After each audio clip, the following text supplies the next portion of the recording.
let's just jump in, right? Get started. So, been a bit of a hiatus the last few weeks, but we kind of wanted to wait for that big patch to drop and then give us some time to mess around with it too before we, uh, shared our opinions on it. But first off, a couple weeks ago, you had your EGC TV debut. So, why don't you tell everybody how that went?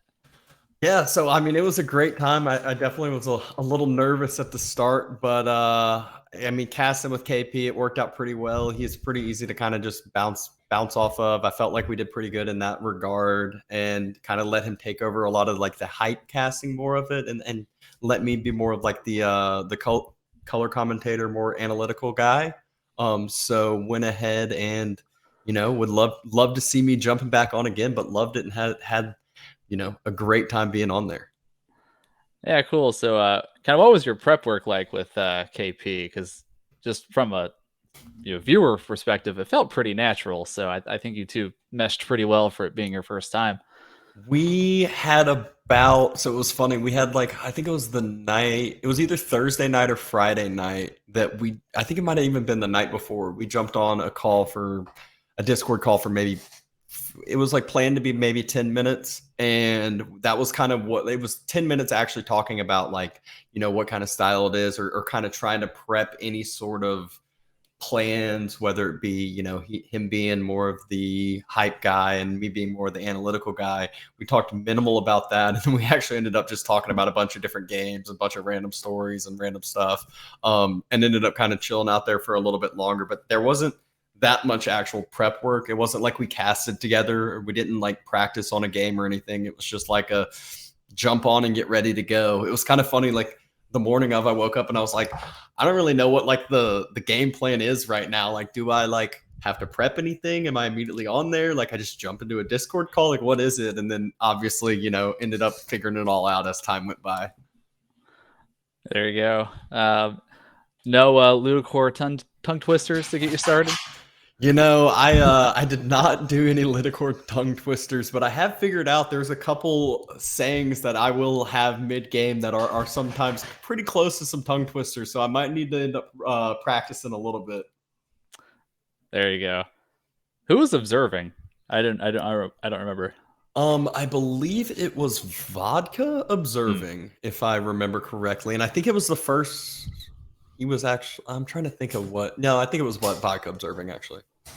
Um, Yeah. but I think it was the first time like not having Lidicore like actually behind the scenes at all, as he was like fully away. He was not able to do anything at all, really. Was jumping on every now and then. He kind of check and be like, "How are things going?" And it was kind of like good, and it was like, "All right, cool."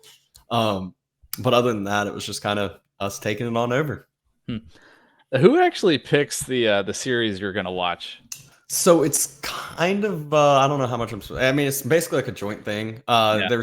It's just like it's always just going to be what whoever thinks is going to be the series that makes the most sense. Um, sorry, I had to turn up your volume a little bit, and hopefully you are a little bit better now. Um, Mhm.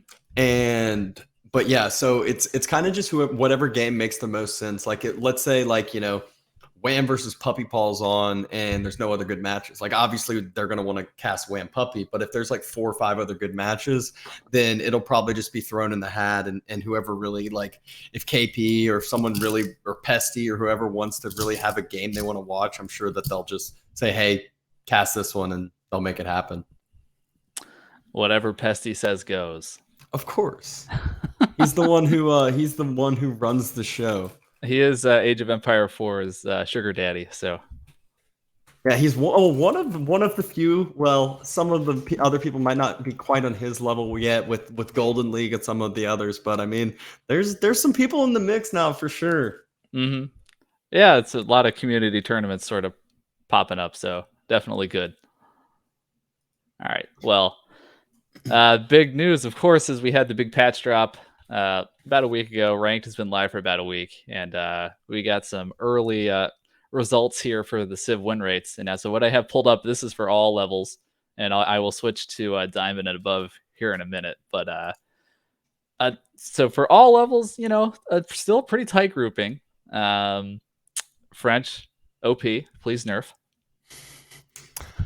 I mean, I kind of just I laugh at this. Obviously, French is like they're always just going to be the easiest civilization to play with, just because lower Elers don't know how to deal with mobility and knights just do so much damage. And like I think armored units in general for lower Elos is a struggle. So even like HRE and English who have men at arms that they can build in feudal age, like because with casting a lot of low elo legends tournaments and help it coaching a little bit, I see people sit back with armies and build them up in feudal age. So I feel like when you do that with armored armies, it becomes a lot bigger advantage when your opponent isn't countering them with another unit. Yeah, I have finally been expanding my civ pool, and I played like 3 games of French, and I was just like, yep, I know what to do. I like, it's pretty straightforward. So Yeah, exactly.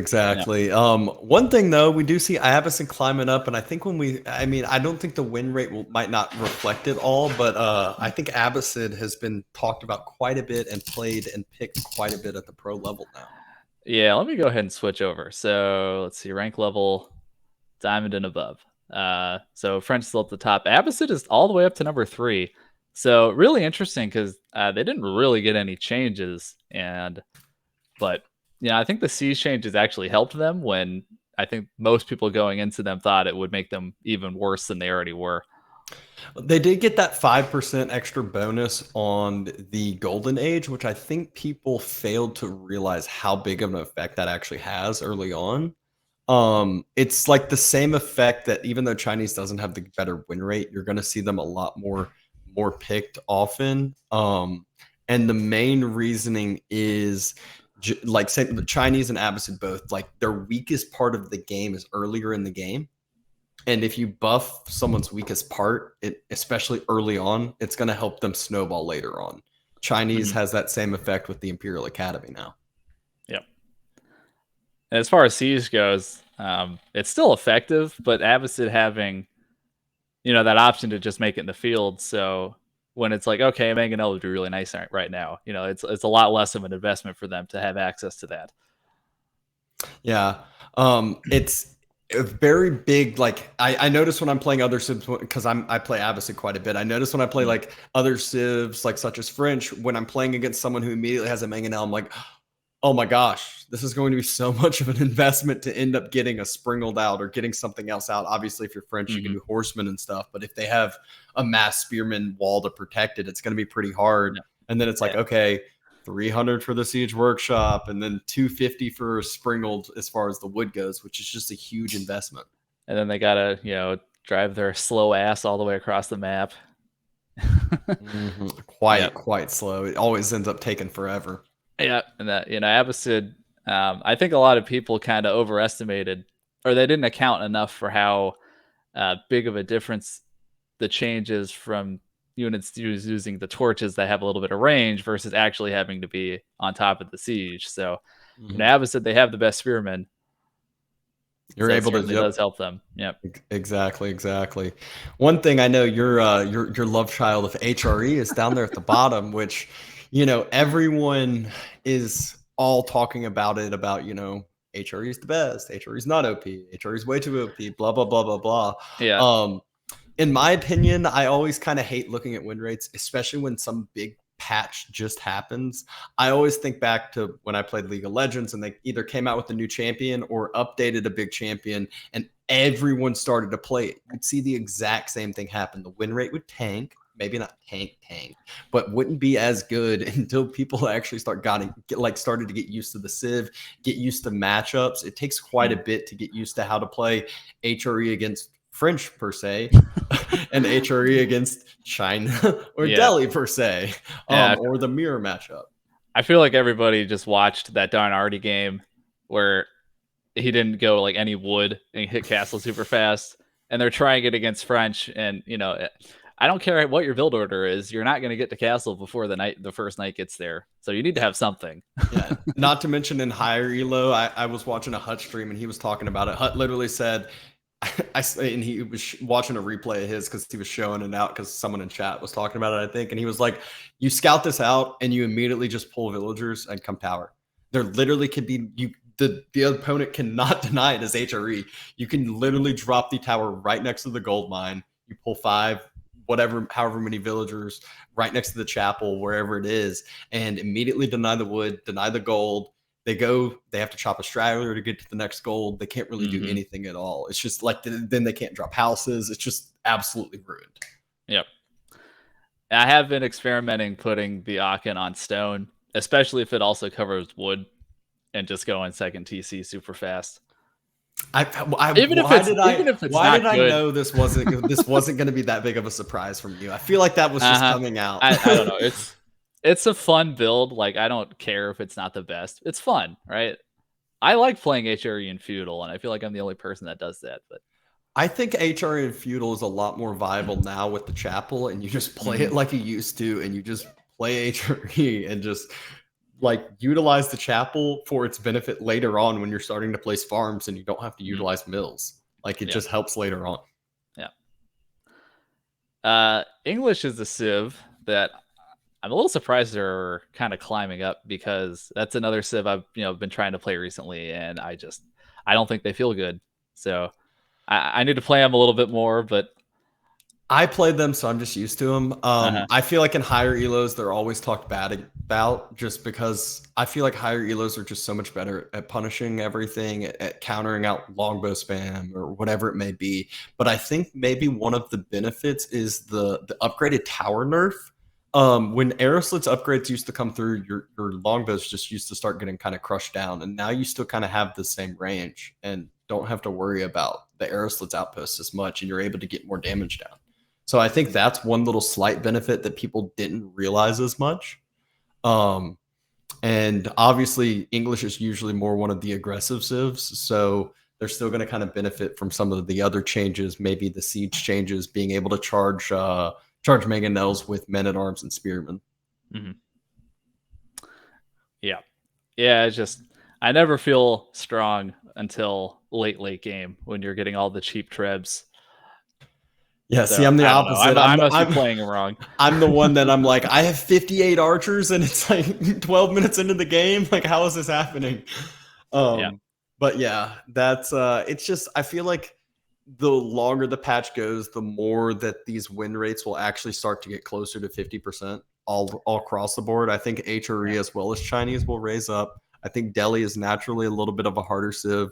I think Mongols will probably stay where they're at the bottom or close to it, even though, BC says they're the bottom. I don't think they're actually that bad. I still think they have their use. I think people can utilize Feudal Age a little bit more, and we might start seeing some different builds out of them than what we used to see with just the tower rush into fast castle.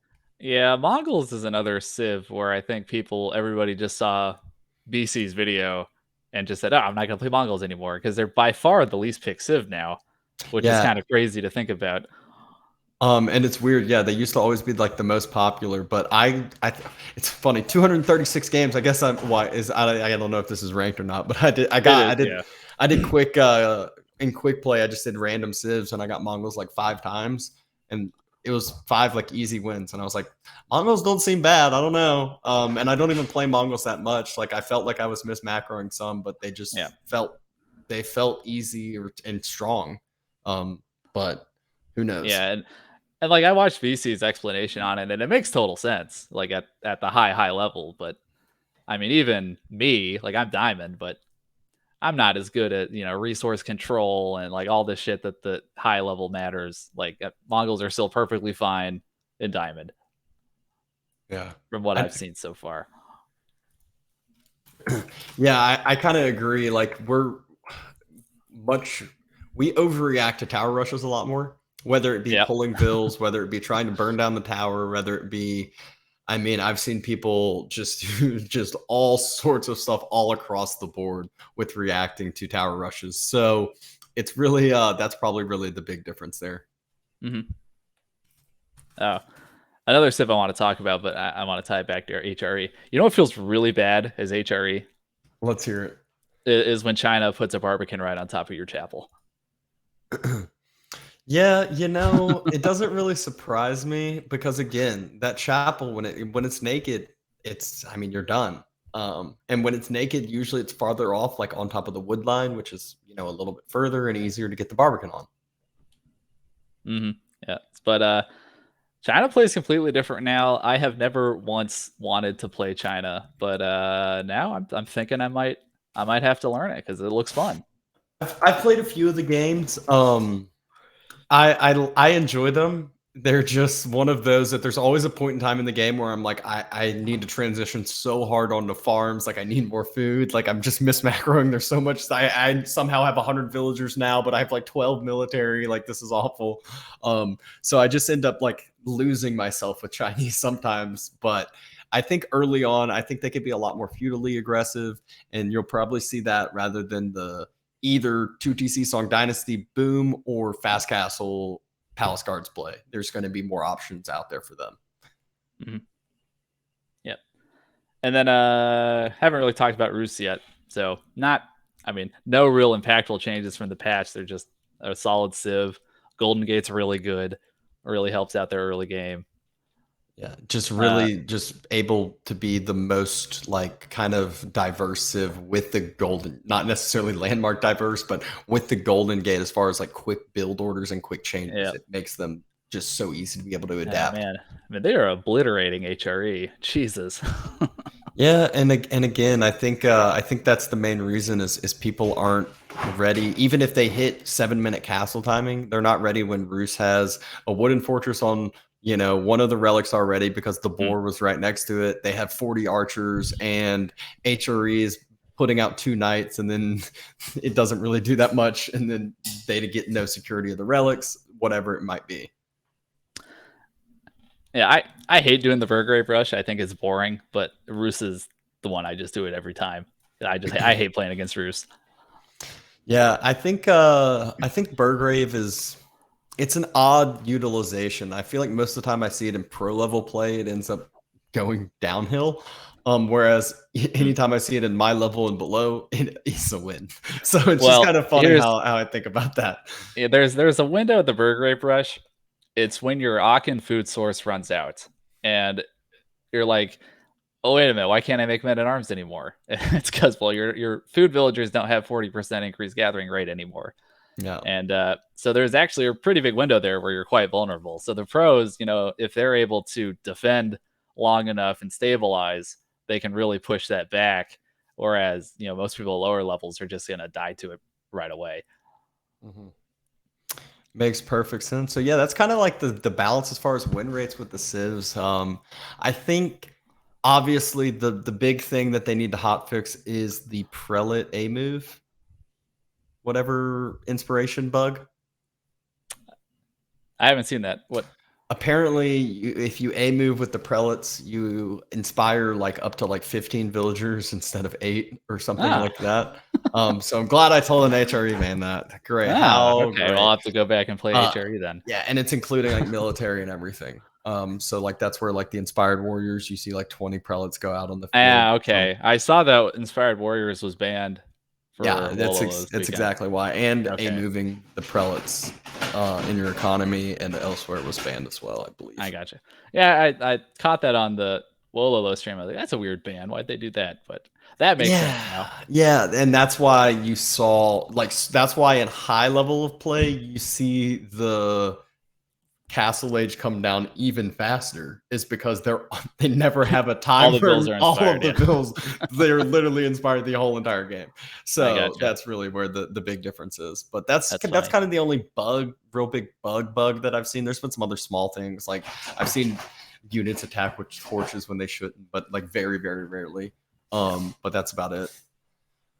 I have seen some people try to experiment with like 20 prelates. Kind of like how you would play Delhi. Yeah, and that's what the cheap. Yeah, but it doesn't, and so it's kind of a good use case because Relic keeps trying to push all the civs into that direction using monks offensively, and even with HRE, it doesn't seem to work that well. And the reason it works so well for Delhi is because the elephants have so much HP that they really become that damage sponge. Whereas all these lower HP units you can kind of burst through and it's not as big of a difference.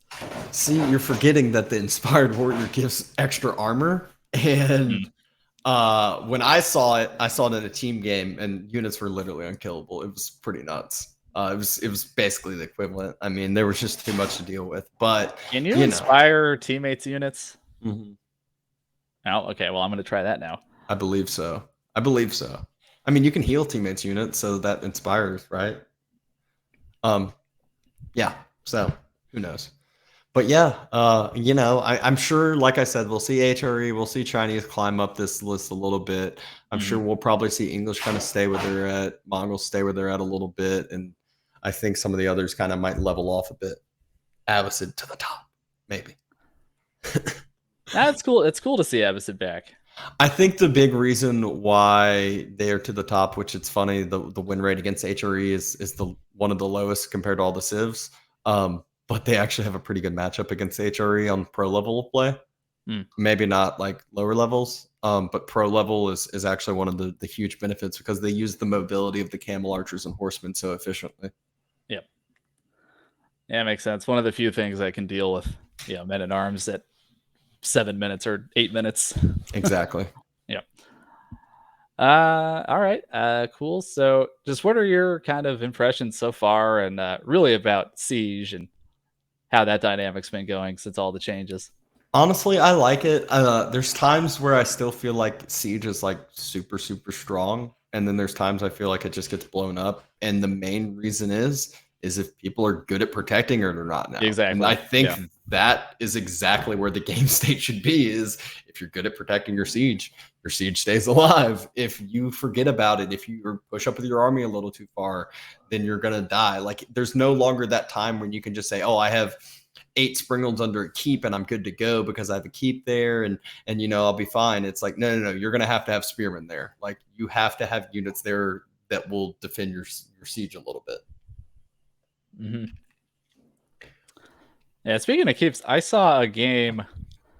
It was Blade and GUA, and GUA was French, and he went Guildhall, and I don't know if he went Stone on the Guildhall, but he was dropping keeps everywhere, and he ended up losing because he just never went Imperial. Because I don't know, that's kind of what GUA does. But I feel like Frenches could actually, like, people complain about their late game being bad, but I think they could be good if you do go Guildhall and go Stone, because you're going to be the only Civ that can afford to repair keeps. And when you're just in that Treb keep slog, that's going to give you Yeah, such a big advantage.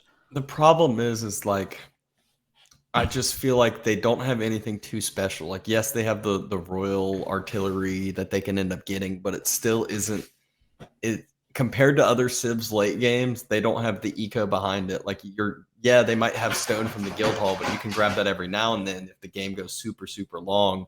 But then Abbasid has all of the eco buffs, all of the golden age buffs, all the, research buffs, all of the extra, and then Roos has all, I mean, you can just go on and so forth with each of these other civs that like even English with enclosures, like you're immediately like skyrocketing your eco where it's like, okay, Guildhall, I'm gonna wait and get a bunch of stone eventually to heal up the keeps, or drop more, which I feel like keeps are one of those things that people don't always utilize right. Like they'll drop the first keep and that forces your opponent to make that transition to siege. Mm-hmm. But then once they have that siege mass, if you don't have that siege mass and you lose that first keep, I see so much people continuing to drop keeps, and then it's supposed to be that stall tactic. But once there's so much siege out, it's Yeah, worthless you need now. it's better to go Springolds. Yeah. Exactly. So Yeah. once you force your opponent onto that siege war, you need to kind of start investing in your own siege, because if you lose your first keep or you lose that siege war, it's where your opponent turns the snowball away. Hmm. Well, that's part of the reason I think GUA lost that game is because Blade was English and he had Wingard. So And it's there hard to you keep up. go. It's hard to keep up with the siege war when you have the trebs that cost nothing. Yeah, exactly. Like 100% right there. It's like your opponent's always gonna have trebs, always gonna have that range. You need like 8 Springolds at that point in time in the game, if not more. Are we going to see any high level players try Silver Tree Mongols? Nyan, he's not playing this weekend. He's I think he's first replacement or second replacement. He does Silver Tree a decent bit. But no, I doubt it. It's very map dependent. Mm. And I mean, there's certain maps I think it works somewhat well on, and then there's others that's like you can't do it all. Is French Pass still in the like tournament map pool? I feel like I haven't seen French Pass in forever. I think they were announcing. I'm not sure if they've already announced it, but there's a different monthly map pool. Hmm. So they probably have that updated in the handbook that we could. I don't know if it's fully updated. Who knows? I might look at that later. Let's see. So anyway, since we last recorded, we've had 2 more players punch their ticket to Red Bull Wololo and the June monthly. So that would be Puppy Paw and the Mista, and had 2 very entertaining 7-game sets that went down to the wire for both of them to decide those. So Yeah, absolutely wild series by both of them. It was really fun to watch, and like, I mean, whenever a series goes to 7 games, it's always just money's on that line on that last game. I mean, nerves are at an all-time high. yeah, Puppy Paw Vortex, that game 7, so many dead prelates. Oh my That gosh. was It was, that I was a mean, clinic.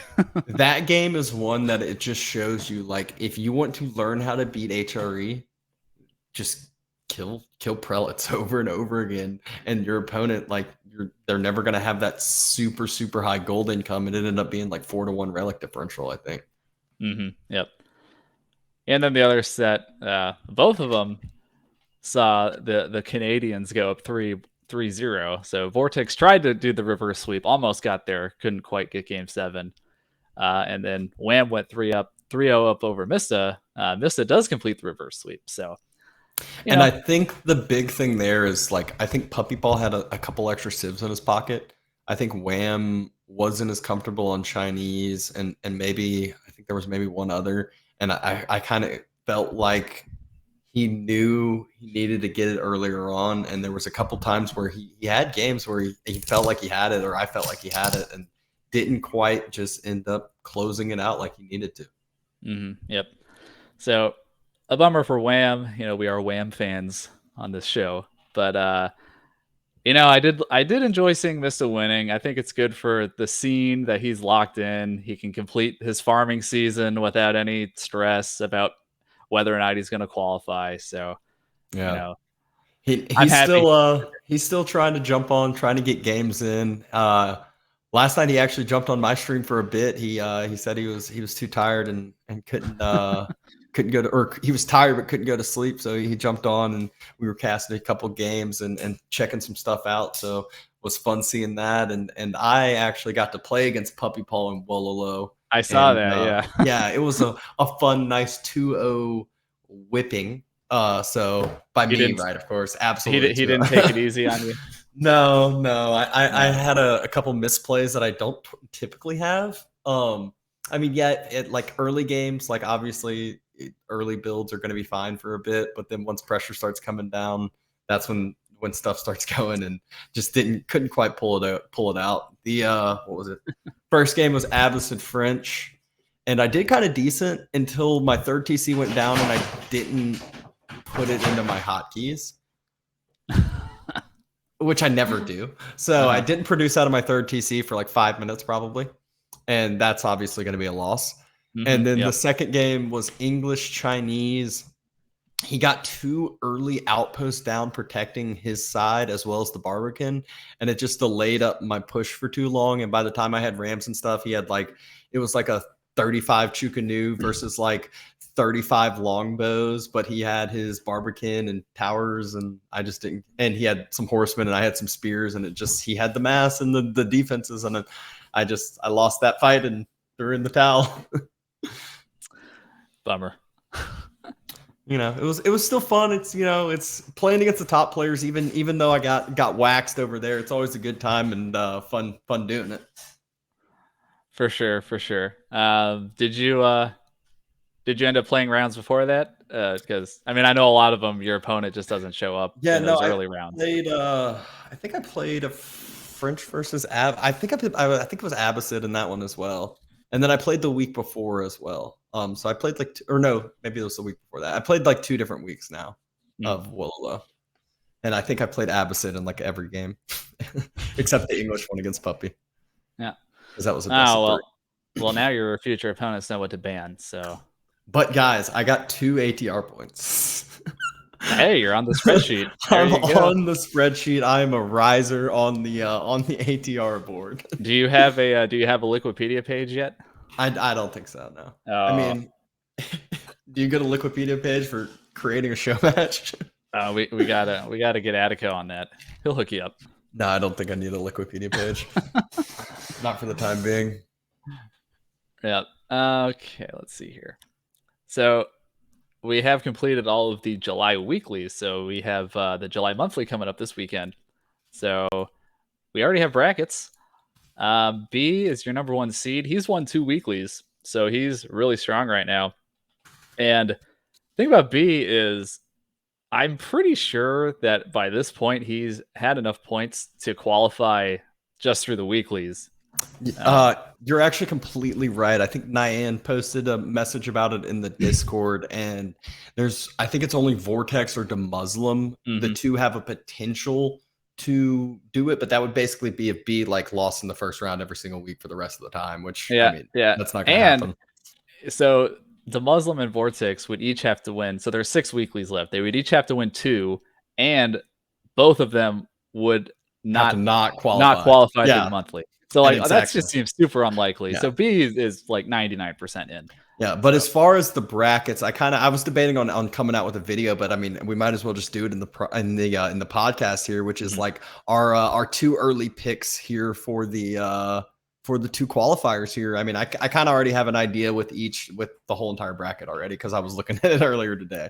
So let's hear some of yours, and then I'll give you my opinion as well. Oh. Just take a matchup at a time. Yeah, okay. B versus Hut, I think B goes through. I'll take Psyark over Kaposh. I think we get Vortex and Lucifron through. I think Vortex goes through. I think Vortex will take out B and go through. Okay, so Vortex is in the top bracket for you. And then let's hear your bottom. So there's got to be one upset, right? Like we can't go standard through all the picks. So I'm gonna go Kyo over DeMuslim, and then Caspa over Eric, Wham, Divine and Zerton. It's gonna be a close one, actually. That was the big stump one for me. That's one that's like I feel like no one's gonna cast it, but that's probably the one I'm the most interested in. Well, I think the German Lash will probably cast it. Yeah. Or maybe Core. Actually, Core's probably Observer, so probably Lash will cast it, but that's in German. Oh, that's close. Yeah. I'll go Zerton, but it's close. And then I say Cass over Kyo, and then Wham. So Wham and Cass will meet, and Wham goes through. So those are my 2 picks. So I'm with you on the B.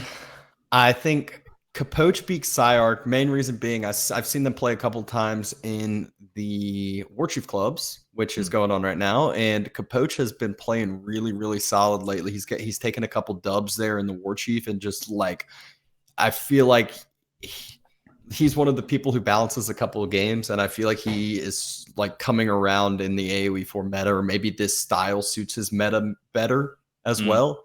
But he's looking really solid. He's had a few top 8s in the weeklies. But yeah, I don't think EGC's really covered a lot of his games, so I haven't really seen much. No, I've casted a few, and like I said, I've seen him Warchief Club, so that's where I've seen a lot of them as well. And I can gather, like, seeing Psyark in here, like I've seen so many of his games, like I know how he plays and know some of his styles, so it's pretty cool too. You talk about wanting an upset. I want Don Artie to get an upset here, but I guess Vortex takes it, and Vortex is going to have the brother matchup against Lucifron, and I think B takes down Kapoch. It's going to be B versus Vortex, except I think B makes the qualifiers here, and Vortex gets taken down. I don't think Kyo can upset DeMuslim. I think Casper takes down Eric. It's Wham. And I'll split the opposite side. I'm going to go for good old US Divine. And then Wham DeMuslim. And I think Wham takes down DeMuslim. So Wham and B are my choices here for this week. Okay. Yeah, B definitely super strong right now, so they Yeah. certainly. We were pretty close. There's a couple Yeah. just little of the matchups, obviously early on, but there's some clear favorites that are, this is where it's cool. Where each week we're going to see two of these names get pulled out and Yeah. replaced by two new names, which immediately the brackets are going to swap around. You're going to have some harder matchups, some easier matchups, but more of the in between matchups as well, where it's like, well, I mean, that could go either way. Who knows? Like the Zerton Divine one, like a couple other ones like that as well. Yeah. Yeah, the like the September, the last monthly and then the last chance qualifier are going to be super interesting Mm-hmm. because I think there's still 5 players left in my opinion that are kind of like a level above everyone else. So that'd be B, Vortex, Lucifron, the Muslim, and Wham. Yeah. And so once those 5 kind of get in, like it's completely wide open past that. So that's going to be really really cool to see who gets those last few spots. Yeah, I'm really excited to see that. And that's where I think like the last monthly is going to be the most exciting just because of that exact thing. It's just like, who's it going to be? Like, this is Mm. where it's going to be like someone who wants that shot to go to Germany and guarantee a bunch of extra money that, has either been practicing a ton or started to make a run late. Who knows? Mm-hmm. Yeah, it'd be interesting for sure. Oh, they got rid of the ladder qualifiers. I didn't see that in the Mm-hmm. EGC discussions. Oh yeah, yeah, Was for that sure. was that a big talking point? I It was a didn't. while back, but yeah, it was definitely needed and necessary. It was right around when all of the rank change happened, and they were like, Yeah, "Last one, done, we're yeah, out of here." that makes Which sense. is definitely good that they did, and it's cool to see the weekly points and ATR points. Like as we mentioned, the names that are qualifying from ATR points are some of the names that we see playing in the War Chief clubs each week, and it Mm, shows that it just shows it says, hey, if you play in the War Chief Club every single week and get 2 dubs on, on 2 of the different tournaments, that might not be a ton of ATR, but it ends up adding up if you do week after week. And also you're getting high quality practice, tournament practice play, and Psyarch's in because of it. Divine's in because of it. He got ATR points early on from those. And then mm-hmm. some of the other names as well. Yep. I kind of scrolled up to check the map pool, but it's not on the Liquipedia page yet. So I would assume Frisian and Four Lakes are in. I think so. I would guess that both of those are in. I Not sure on Cauldron. Not really sure on any of the others, but I think Frisian and Four Lakes are. I mean, they're pretty solidified in. Frisian like 100%. Yeah. Was so the pit was the relic made map that they put Mm-hmm. into the ranked pool. What are kind of the higher level players' opinions of that map that you've seen? So from what I've heard, and I've heard a lot of opinions about a few people. I've heard it's basically like one side or the other. You either love it or you hate it.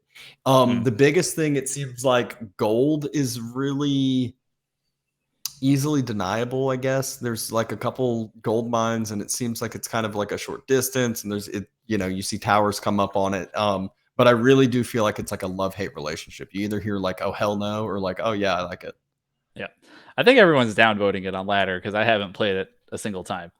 Yeah. And you know, could be a reason why. And Yeah, that we should tell got me what puppy, their opinions in are. the chat that says Four Yeah. Lakes ooh. I personally think that as far as watching games, I'd rather not have to watch Four Lakes just because, typically games you're like, okay, Feudal Age is when it starts to open up. About 5 minutes is we're going to start seeing action.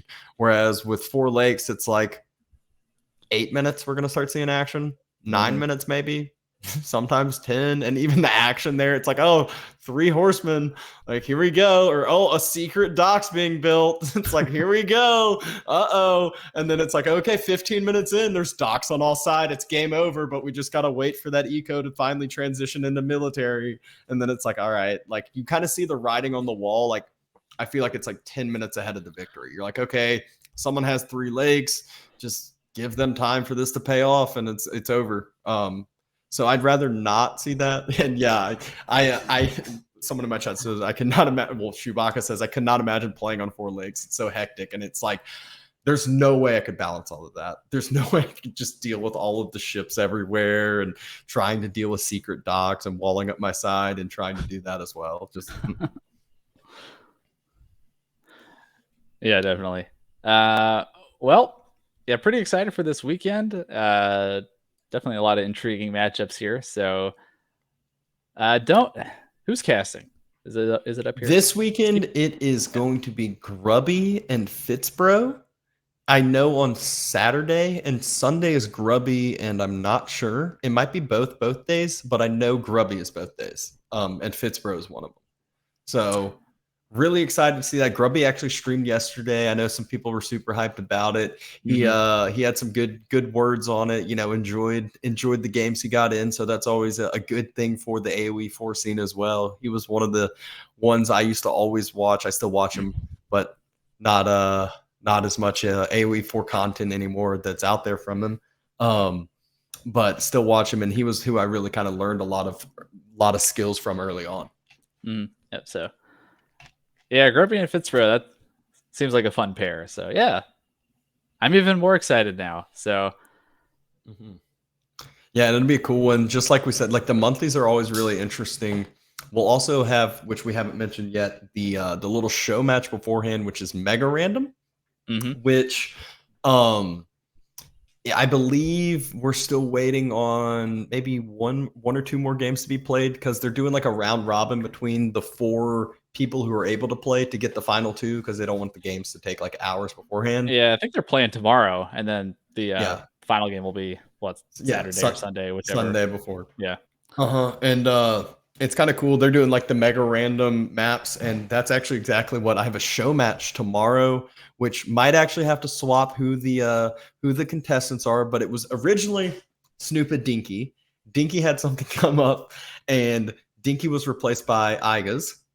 And Snoopa now he just moved. He's been having internet problems now, just having trash internet. So he was very proactive this morning. Well, for me this morning, I'm sure it was like afternoon for him, and saying, hey, he might not be able to play. He's going to talk to them and try to get it fixed, but either can try to push it back a week or replace him. And so I said, let me know tomorrow. I can look at either one. I got to check on my schedule this week. And, but if it's not tomorrow, it will be next Friday at the same timing, which I'm casting Lenok versus BCQD that morning. But currently it's Iga Snoopa. If he's not able to play and I can't postpone it to next week, I will end up probably replacing him with one of 3 of these. It's either going to be Hut, State, or Veggie. So there you go. That's kind of the idea. What's the format? So format is best of 9. It's mirror random, and mega randoms. So I haven't kind of fully decided, which I probably should do this ahead of time, which I'm just going to tell them. But I haven't decided if it's going to be like alternating, or if it's just going to be, hey, loser decides, choose one. I don't think it really matters, because I feel like it's just either way. It's kind of like a cool difference. It's always going to be a change of pace, and you're going to see a different map every single game. Yeah, I think mirror random has a ton of potential. So I'm glad you're going to be getting some games out there. So yeah, and it is no repeating civs either. So hopefully, we're not going to see a ton of mirror matchups, or we're not going to see a ton of hey, I play, French all the time. I'm just going to play French every map. Or, hey, on mega randoms, Chinese is the best civ because blah, blah, blah, blah. Who knows, whatever reasoning it may be. But we're going to see every single civ if it gets to that many games. It is a best of 9, so we're at least going to see 5 games. And when is that again? It will be tomorrow at 7 p.m. Central, my time. I have a Liquipedia link, but like I said, I might have to postpone it. But I think I might just end up making it tomorrow, and if anything, I'll just end up having another show match between my original plan, which was going to be Snoopa and Dinky, and have that maybe the next week or maybe a couple of weeks from now, depending on getting some additional funding, so I don't have to shell out some more money. There you go. All right. Well, sounds cool. Yeah, I'll definitely tune into that for sure. And anything else you want to plug before we hop off here? Obviously, I feel like every single week, I mean, the big 3 plugs that I know are always the 3 main tournaments. It's going to be Low Elo Legends, Mhm. War Chief Club, and Wololo. There's no reason to not participate in one, even if you're low elo. Participate in any of the three. Yeah, you might get waxed just like I did from Puppy Paw, but it's still always a learning kind of tool. You can always watch your replays, or you could just say, "Hey, I got beat by someone who's going to Germany to win a bunch of money." So, I think those are the big three plugs to always kind of hit up, because those are really, I think, the three main scenes for AOE4 right now. Yep. And then how many maps have you had submitted to your map tournament? So it's still 6 right now, but I think the coolest thing is Basin, which was the most recent map in Road to Wololo, Mm. which obviously has been super favored. I think it might actually be in the monthly even, because I don't think there's too much negative talk about it or any reactions of that sort. Was one that was submitted in it, and now obviously being used in Wololo could potentially be used in the monthly as well. And that just shows, hey, you know, more reason to submit these maps in and more reason to get those going. I am going to get a post redone if it is in the monthly. That way, extra incentive to hype it up on the post. There we go. All right. Well, yeah, certainly a lot to look forward to in Age of Empires 4. So hopefully we get back to more regular schedule. I've had stuff come up the last few weeks, but yeah, that'll do it for this week, and hopefully see you next week. Yeah, I just obviously it's always dependent on the schedule, but we can always end up making it work the next if we can't. All right.